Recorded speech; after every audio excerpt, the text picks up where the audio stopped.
Hello दोस्तों, मेरा नाम है दीपक और ये हमारा एक न्यू प्रोजेक्ट है रिएक्ट के अंदर, जो कि बना हुआ है रिएक्ट प्लस कॉन्टेक्स्ट एपीआई। इसमें क्या हो रहा है कि हमने एक मिनी शॉपिंग कार्ट प्रोजेक्ट बनाया है जिसमें हम ऐड टू कार्ट और ऑर्डर मैनेज कर रहे हैं कॉन्टेक्स्ट एपीआई के अंदर। और जो आपको ये स्क्रीन पे प्रोडक्ट दिख रहे हैं, ये एक हमारी एपीआई है, वहाँ से आ रहे हैं। तो हमने इस पेज पे भी जो हमारे पास डेटा आ रहा है वो कॉन्टेक्स्ट एपीआई से आ रहा है। एक हमारे पास टैब है माय ऑर्डर, वो इसमें भी डेटा हमारा कॉन्टेक्स्ट एपीआई से आता है। एक ये ऑर्डर है, इस पे भी हमारा कॉन्टेक्स्ट एपीआई से आता है। तो मैं सबसे पहले इस प्रोजेक्ट को रीलोड करता हूँ। ये हमारी एपीआई फैच हो गई और ये डेटा हमारा चले गया कॉन्टेक्स्ट एपीआई में, और वहाँ से हमारे को यहाँ पे डिस्प्ले हो रहा है। तो इसमें जो एपीआई लगी हुई है ये है डमी जेसन नाम से एक एपीआई आती है, वो हमने यहाँ पे लगा रखी है। वहाँ से ये हमने कुछ डमी प्रोडक्ट लगा रखे हैं और इस पेज पे डिस्प्ले किया हुआ है। यहाँ पे हमने प्रोडक्ट की इमेज शो करा रखी है, टाइटल शो करा हुआ है, कैटेगरी है, ब्रांड है, शॉर्ट डिस्क्रिप्शन है, प्रोडक्ट की प्राइस क्या है। और हमने दो बटन दिए हुए हैं, एक बटन है हमारा ऐड टू कार्ट करने के लिए, एक बटन है हमारा व्यू प्रोडक्ट करने के लिए। तो ये भी हमारी जो डिटेल पेज है ये भी हमारा स्टेट से आ रहा है कॉन्टेक्स्ट एपीआई से। इस तरह का एक ये मिनी प्रोजेक्ट है, मैं इसको चलाता हूँ। जैसे मैं किसी एक पे व्यू डिटेल करता हूँ तो हमारे को प्रोडक्ट की डिटेल दिख जाती है और मैं वापस बैक जाता हूँ। मैं किसी एक प्रोडक्ट को और सेलेक्ट करता हूँ, जैसे मैं इस प्रोडक्ट को सिलेक्ट करता हूँ 3D वाले को, व्यू प्रोडक्ट करेंगे तो ये प्रोडक्ट की डिटेल है जो हमें फैच कर रहे हैं हम। ये हमारा स्टेट से आ रहा है एपीआई, अब हम इस टाइम कॉल नहीं कर रहे। ये डेटा जो हमने स्टोर कर रखा है एक स्टेट के अंदर, वहाँ से हम इसको निकाल रहे हैं। वापस चलते हैं हमारे होम पेज पे। अभी इसमें देखो, जैसे मैं रीलोड करूँगा, जब तक डेटा नहीं होगा यहाँ पे प्रोडक्ट नॉट फाउंड लिखा हुआ आता है, क्योंकि जब तक डेटा स्टेट में नहीं रहता तब तक स्टेट हमारा एम्प्टी रहता है। और हमने कुछ कंडीशन लगी हुई है कि अगर स्टेट हमारा खाली है तो वहाँ पे प्रोडक्ट नॉट फाउंड दिखाए। अब मैं यहाँ पे ऐड टू कार्ट करता हूँ कुछ प्रोडक्ट को। जैसे मैं फर्स्ट प्रोडक्ट को आईफोन 9 है, इसको ऐड टू कार्ट करूँगा। तो जैसे मैं ऐड टू कार्ट करता हूँ तो यहाँ पे जो बटन है ये चेंज हो जाता है, add to cart button change हो जाता है गो टू कार्ट के अंदर। कि मैं इस पर क्लिक करूँगा तो अब मैं कार्ट पे जा सकता हूँ। अभी मैं वापस होम पेज पे आऊँगा तो मुझे क्या दिखा रहा है कि ये वाला प्रोडक्ट है जो ऑलरेडी कार्ट में ऐड है। अभी मैं जैसे माय कार्ट पे जाऊँगा तो यहाँ पे एक प्रोडक्ट दिखा रहा है। अब ये भी कोई डेटा एपीआई से नहीं है, ये भी हमारा स्टेट है, उसी के अंदर हमने स्टोर किया हुआ है एक डिटेल को, जिसमें हम इमेज भेज रहे हैं, टाइटल भेज रहे हैं, क्वांटिटी भेज रहे हैं, रेट है और ये इसका अमाउंट है। अभी जैसे मैं इसकी क्वांटिटी अगर मैं चेंज कर देता हूँ तो रेट इंटू क्वांटिटी हो जाएगा, तो ये जो अमाउंट है वो हमारा यहाँ पे अपडेट हो जाएगा। अभी मैं होम पेज पे आता हूँ। अभी यहाँ पे दिखा रहा है कि एक प्रोडक्ट कार्ट में ऐड है, जैसे मैं दूसरा भी ऐड कर लेता हूँ तो यहाँ पे भी चेंज हो जाएगा। इसको कह दूँ जो जो प्रोडक्ट मैं कार्ट में डालूँगा वो प्रोडक्ट मेरा ऐड होता जाएगा कार्ट के अंदर, और उसके प्रोडक्ट का जो बटन है हमारा वहाँ पे अपडेट हो जाएगा कि ये ऑलरेडी प्रोडक्ट आपका कार्ट में ऐड है। तो मैं वापस कार्ट में जाता हूँ तो मेरे पास यहाँ पे 3 प्रोडक्ट दिखा रहा है।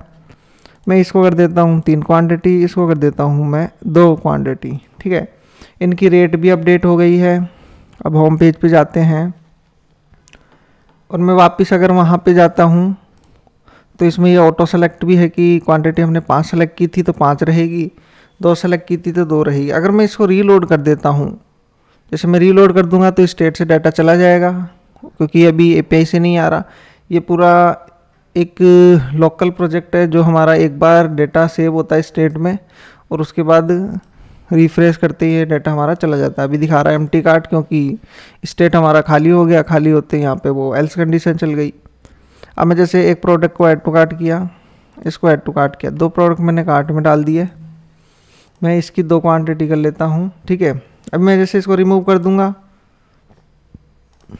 अभी क्या दिखा रहा है, ये वाला प्रोडक्ट कार्ट में है। अभी मैं वापस आता हूँ, इसको रिमूव कर दूंगा।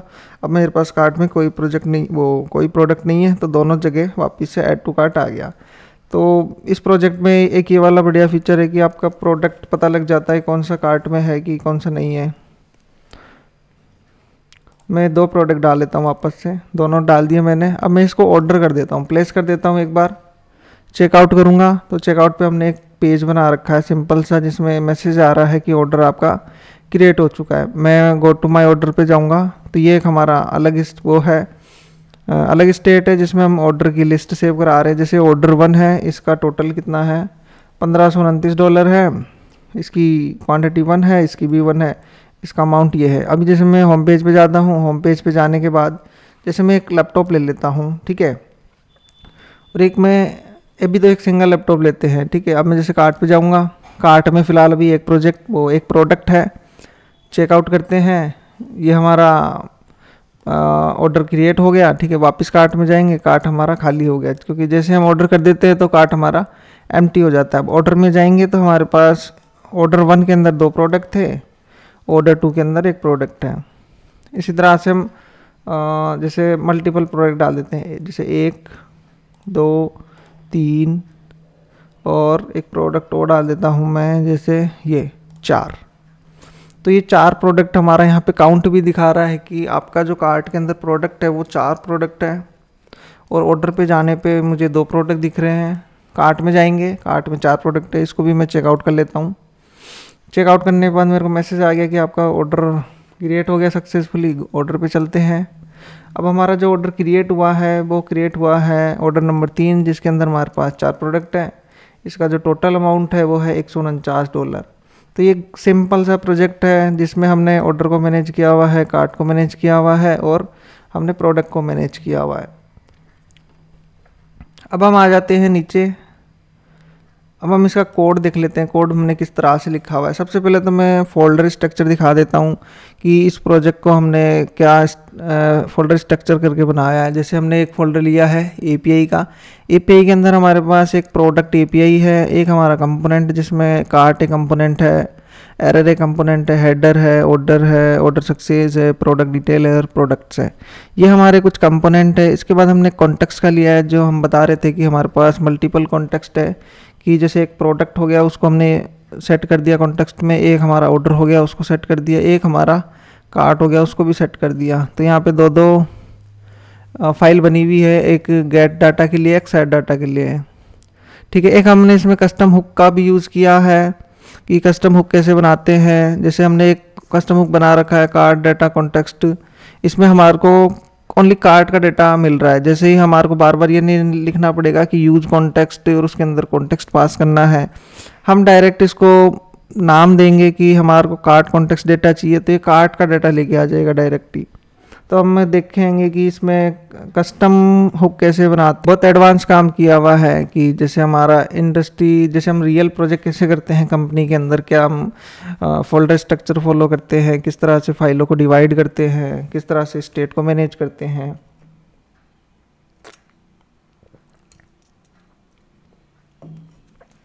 इसके बाद आ जाते हैं, हमने रिड्यूसर बनाए हैं। तो अभी हमने इसमें बता रखा है कि कॉन्टेक्स्ट API यूज कर रहे हैं, तो जो हम रिड्यूसर यूज कर रहे हैं, जो डिफ़ॉल्ट हुक आता है रिएक्ट के अंदर, वही हम यूज़ कर रहे हैं। जैसे एक कार्ट रिड्यूसर है जो कार्ट का डेटा मैनेज कर रहा है, एक ऑर्डर रिड्यूसर है जो ऑर्डर डेटा मैनेज कर रहा है, एक प्रोडक्ट रिड्यूसर है जो प्रोडक्ट डेटा मैनेज कर रहा है।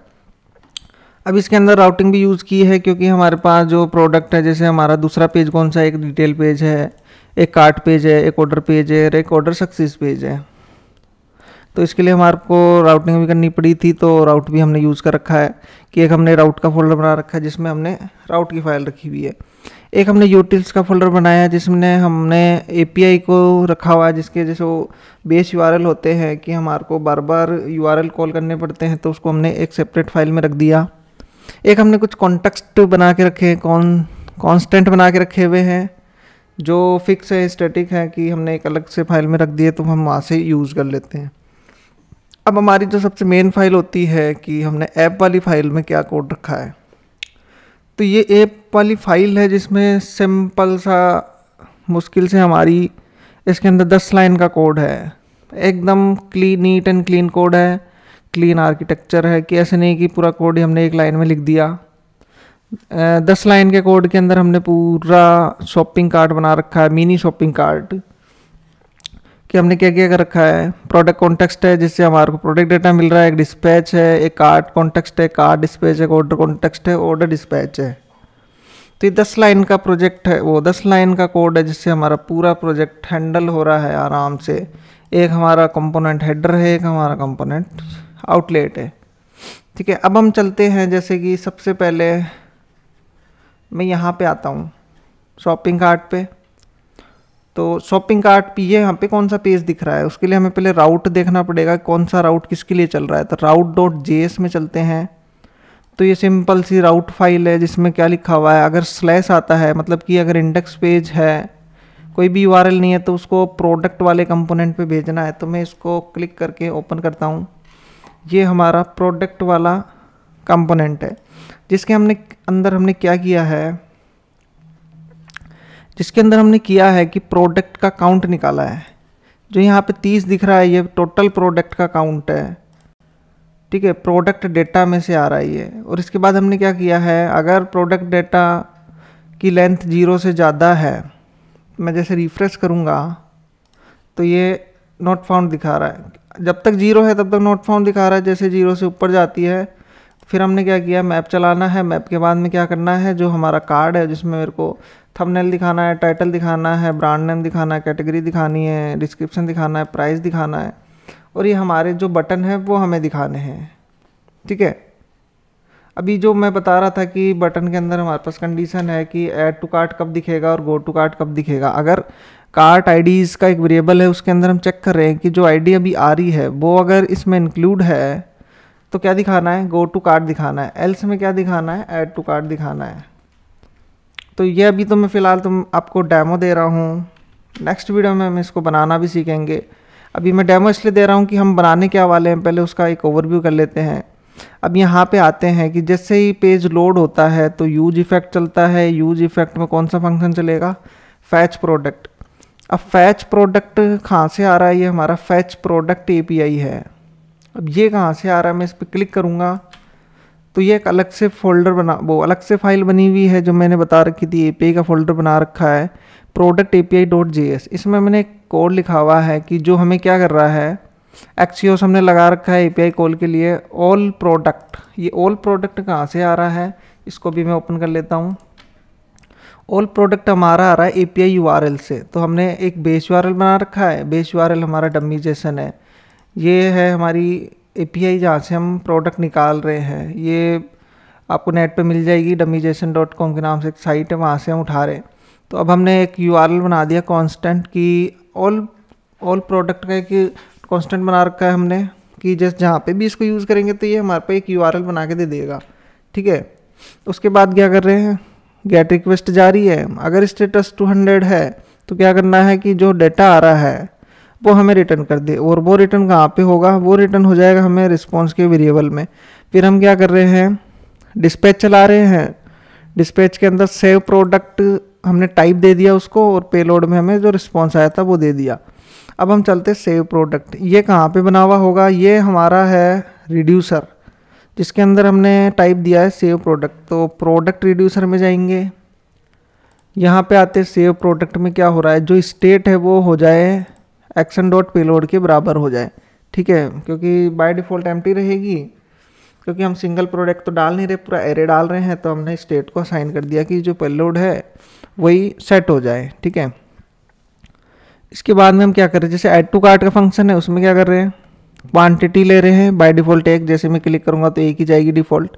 और प्रोडक्ट डिटेल क्या जाएगी, प्रोडक्ट डिटेल हमारी जाएगी, पूरा ऑब्जेक्ट हमने डाल दिया कि ऑब्जेक्ट के साथ एक इंडेक्स और ऐड हो जाएगा क्वांटिटी के नाम से, उसमें वैल्यू चली जाएगी 1। अब इसमें क्या हो रहा है, ये कार्ट डिस्पैच के नाम से आ रहा है। तो साफ पता चल रहा है कि ये कार्ट रिड्यूसर है होगा जिसके अंदर ये हमने टाइप दे रखा है और वो पेलोड लेके जा रहा है। तो कार्ट रिड्यूसर में चलते हैं। यहाँ पे क्या हो रहा है, ऐड टू कार्ट पे आ गया। इस केस के अंदर क्या हो रहा है, स्टेट की कॉपी हो रही है, उसके बाद प्रोडक्ट डिटेल की कॉपी हो रही है और क्वांटिटी ऐड हो रही है। ठीक है, ये काम हमारा हो रहा है। ये हमारा कार्ट का रिड्यूसर है। रिमूव कार्ट करा रहे हैं, अपडेट कार्ट करा रहे हैं, एम्प्टी कार्ट करा रहे हैं। तो बेसिक मतलब क्रड, पूरा क्रड है इसके अंदर की रीड राइट डिलीट अपडेट सब कुछ है इसमें। इसी तरह से और नीचे चलते हैं थोड़ा सा, गो टू कार्ट। जैसे मैं गो टू कार्ट पे क्लिक करता हूँ तो ये रिएक्ट राउटर लगा हुआ है, ये चला जाएगा माय कार्ट पे। माय कार्ट पे जैसे ही जाऊँगा तो माई कार्ट कहाँ पे, माई कार्ट में जाने पे ये कार्ट कंपोनेंट को दिखाएगा। तो कार्ट कंपोनेंट पे चलते हैं। इसमें क्या हो रहा है कि हमारे को कार्ट डेटा मिल रहा है, कार्ट डिस्पैच मिल रहा है। मैं इनको भी ओपन करके दिखा देता हूँ। जैसे यूज़ कार्ट कॉन्टेक्स्ट डेटा, ये हमारा कस्टम हुक है। इस पर क्लिक किया, ये हमारा कस्टम हुक है। इसमें क्या हो रहा है, यूज़ कॉन्टेक्स्ट कॉल करा रखा है और हमने कॉन्टेक्स्ट पास किया हुआ है। जो भी इस कॉन्टेक्स्ट के अंदर डेटा होगा वो हमें ये रिटर्न करके दे देगा। तो इसकी इनिशियल वैल्यू 0 है।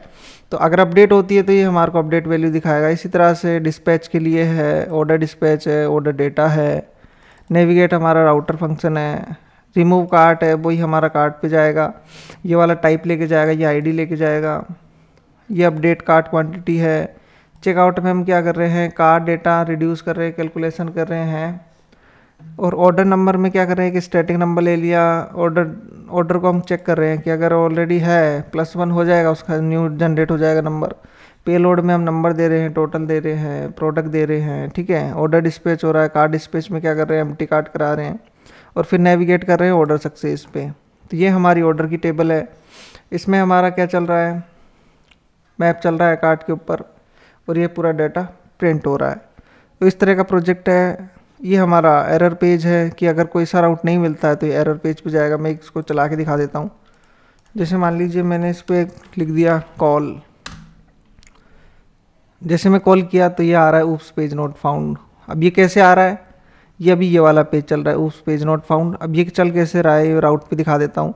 यहाँ पे एक ऑब्जेक्ट है एरर एलिमेंट, इसके अंदर हमने इसको पास किया हुआ। अगर कोई सा राउट नहीं मिलेगा तो ये वाला राउट कॉल होगा। वैसे ये बहुत बड़ा प्रोजेक्ट है, लेकिन मिनी प्रोजेक्ट इसलिए है कि हमने एक ही एपीआई कॉल की हुई है जो प्रोडक्ट एपीआई है। अभी ये डेटा हमारा एपीआई से नहीं आता कि अभी मैं इस पर रीलोड करूं तो ये भी एपीआई से आना चाहिए, क्योंकि ये लोकल और सिंपल प्रोजेक्ट है। यहाँ पे एपीआई कॉल हो रही है और यहाँ पे कॉल होने के बाद फिर पूरा डेटा स्टेट से चल रहा है। जैसे मैं यहाँ पे ऐड कर दूंगा तो ये पूरा फिर स्टेट से दिखाएगा। तो ये हमारा एक बेसिक कॉन्सेप्ट था कि रिएक्ट हमारा काम कैसे कर रहा है, कि जो डेटा आ जाता है फिर उसी के साथ हमें डेटा को अपडेट करना होता है या ऐड करना होता है। तो ये एक बेसिक प्रोजेक्ट है। इस प्रोजेक्ट को हम बनाना स्टार्ट करेंगे अपने नेक्स्ट वीडियो में। अगर ये प्रोजेक्ट अच्छा लगे तो इस वीडियो को लाइक करें, शेयर करें, अपने दोस्तों के अंदर शेयर करें जो रिएक्ट में बिगनर है, वो सीखना चाहते हैं प्रोजेक्ट को। तो आप हमारे चैनल के साथ जुड़ सकते हैं। अगर आपको इस प्रोजेक्ट का सोर्स कोड चाहिए तो वो भी आपको मिल जाएगा। मैं डिस्क्रिप्शन के अंदर इस साइट का लिंक दे दूंगा जहाँ पे हम पूरा सोर्स कोड वहाँ पे अपलोड कर देंगे। अभी मैंने जो पिछला वीडियो डाले थे 2 एक्सपेंस ट्रैकर के, अगर उसका भी सोर्स कोड लेना है तो वो भी यहाँ पे मिल जाएगा। ये हमारी साइट है, इसका लिंक डिस्क्रिप्शन में दिया हुआ है ऑलरेडी, Node.js सेक्शन में व्यू आर्टिकल। और यहाँ पे हमने एक बना दिया कार्ड एक्सपेंस ट्रैकर ऐप। इसके अंदर हमारा पूरा कोड है A to Z, जो हमने लाइनें लिखी है, क्या तो हमने फोल्डर स्ट्रक्चर यूज किया है और कौन कौन से कोड है, जैसे डैशबोर्ड फाइल का पूरा कोड है, ये हेडर फाइल का कोड है, ये ट्रांजेक्शन का कोड है। अभी जैसे मान लीजिए आप वीडियो देख रहे हैं और आपको कुछ वीडियो में समझ में नहीं आ रहा कि क्या कोड हो सकता है, कि क्या कोड लिखा होगा, क्योंकि जैसे कभी कभी ध्यान नहीं रहता कि हमें वीडियो स्किप कर लेते हैं कभी कभी कि हमें आगे का कोड ही देखना है डायरेक्ट कि पूरा कोड क्या है। तो पूरा कोड यहाँ से कॉपी कर सकते हैं, कंप्लीट कोड है यहाँ पे, कोई सा भी ऐसा नहीं है कोई सेक्शन मिस कर रखा है, पूरा A to Z कोड है। मिलते हैं हम अपने नेक्स्ट वीडियो में, तब तक के लिए बाय।